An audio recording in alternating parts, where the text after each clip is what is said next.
Hello and welcome to this quick session on R programming. Well, today I'll be demonstrating and explaining different functions used in R programming. In this video, we will learn how to insert a pre-existing database into R and try sorting the data. We will then apply functions such as maximum, minimum, mean, and sum to better understand the data. We will then further create a subset of the data frame and add an extra column to it.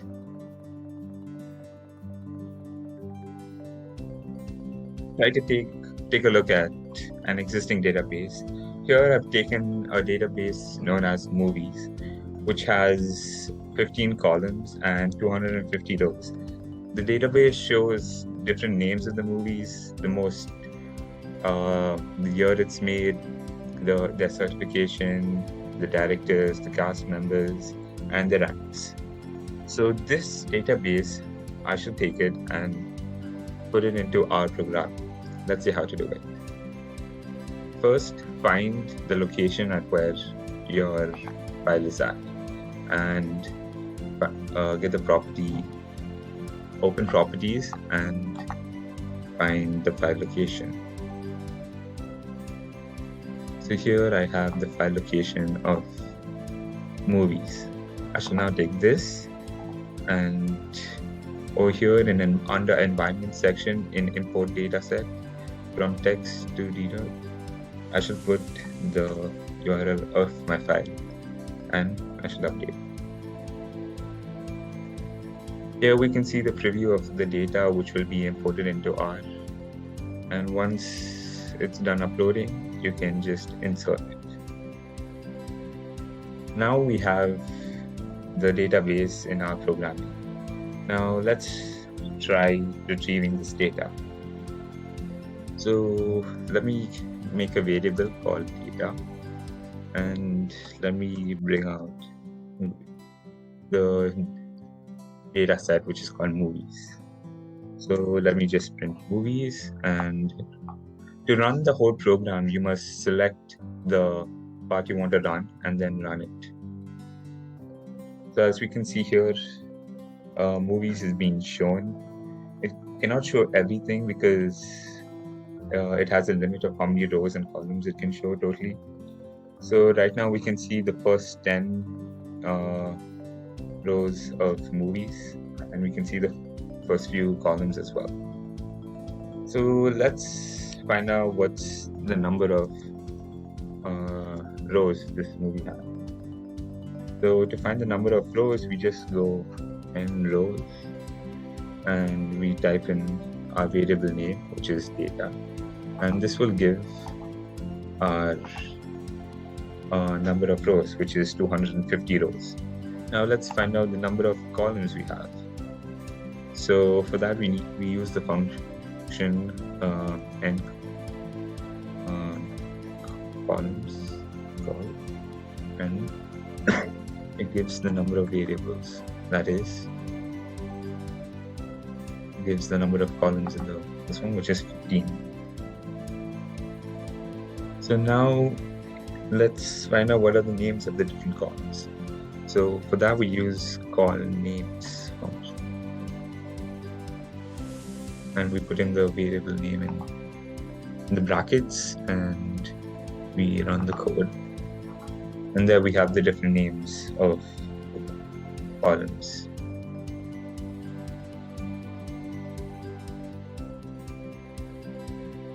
So now let's try sorting this database. So we have the database movies, which has a lot of unwanted details which is non-understandable, like ID, the cast ID.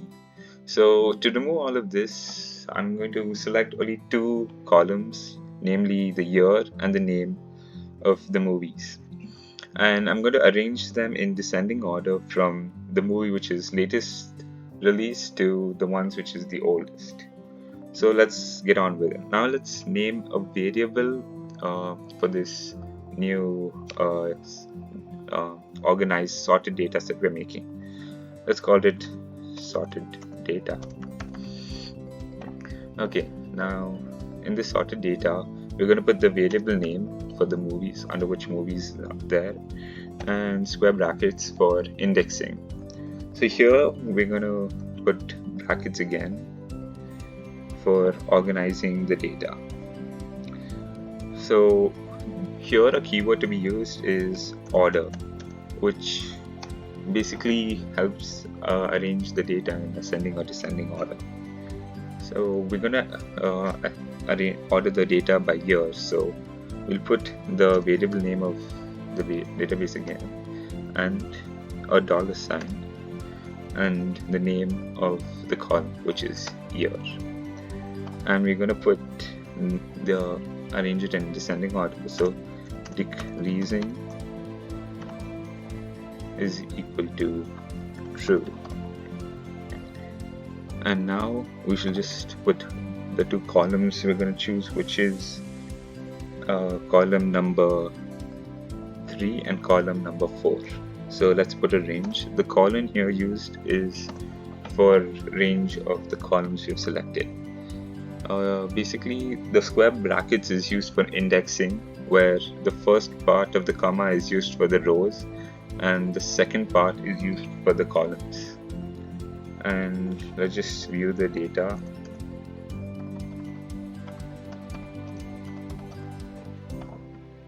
Okay, now let's view it. Okay, here we can see all the movies releasing from all the movies released from the latest, which is 2022, to going down further. Now that we have sorted the data, let's move on to applying various functions on the data.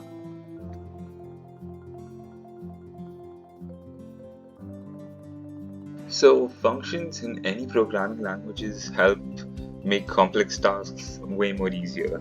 And some of the functions in R, such as maximum, minimum, sum, mean, these all help make various tasks much easier. I shall now be demonstrating how these functions work. Let's start off with selecting a particular column. So let's select the IMDb votes, which has a vast number of various numbers. So this is the column number 5 in the dataset. So let's specifically select the dataset. Let's name the variable as IDV, which stands for IMDb variable or vote. Is this equal to data, which is where our dataset is stored, and let's specifically index it for column number 5. Okay, now that we have specifically selected column number 5, let's try the max function. So max IDV, let's run these, and we get 2601152. So let's just verify if that's max. Yes, 2601152 is the maximum in this table. Now let's try minimum. Over here it's used as min function. IDV, let's run this as well. Here the minimum is 28680. Let's run it and see if we get the same output. We get the same output. Now let's try moving on to the mean function. So here mean, and let's put the same variable name, and let's try running it. Here we get the mean of the entire column. So the mean of this column is 620428.7. Now lastly, let's try getting the cumulative sum of the entire column. So for that we use the sum function, and we put the variable name in again, and we run it. So this is how functions are used. These functions can be used in our programming.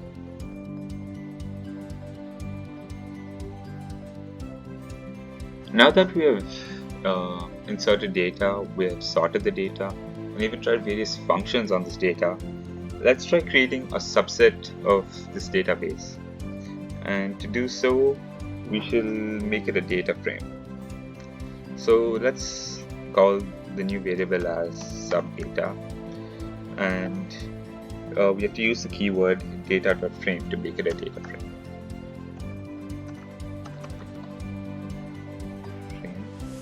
Now, to make this a data frame, we have to put the specific number of columns and rows we want from the dataset.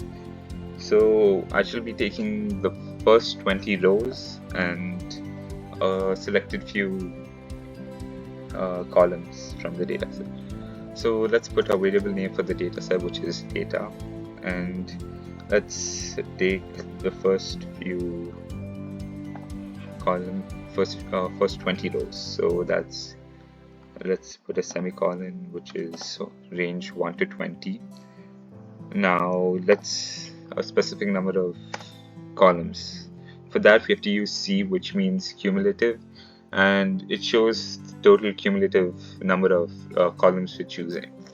So from this we'll be taking column number 1, which is the rank, the name, the year, the votes, the rating, the certification, the genre.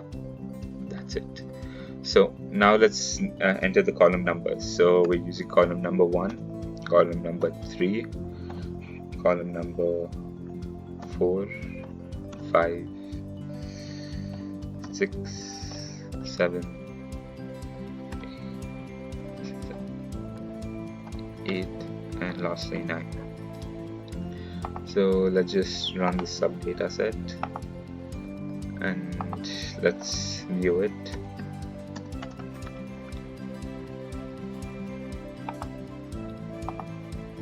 Okay, so as we can see, it's displaying all the rank, the name, the year, the IMDb votes, the IMDb rating, the certification, the duration, and the genre of all of the data. So now that we have made it a data set, let's try adding a new column to this data set.